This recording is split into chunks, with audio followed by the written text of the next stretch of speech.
After that Club World Cup final, right, where a lot of people ruled Chelsea out completely in that tie against PSG, right, and Chelsea went into that game confidently and won that game impressively.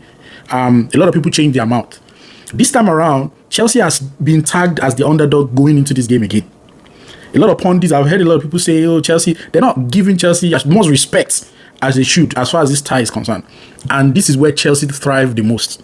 When you make them the underdog in any game, that's when they come out and spring surprises. And I'm sure this is not going to be any different. Now, let's do a review quickly of that game. PSG will be home in the first leg against Chelsea. PSG this season have been very inconsistent. Even their recent game against Monaco, they lost that game.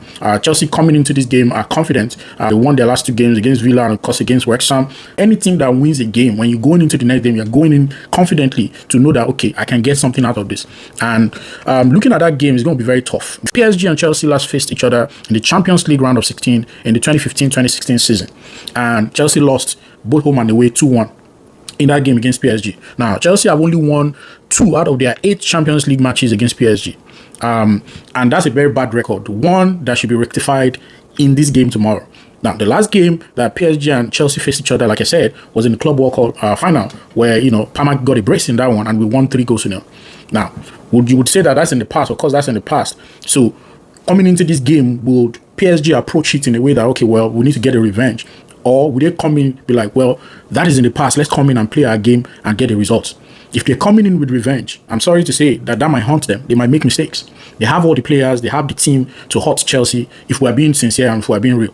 But one thing Chelsea has that has always worked for them is that resilience. That resilience, that attitude of we're not going to give up. We're going to, keep pushing. Now, there's this fact that I saw. Both teams have the youngest starting 11 in the Champions League this season. They have the youngest. So you can see, a lot of mistakes are going to happen in that game due to inexperience and all that.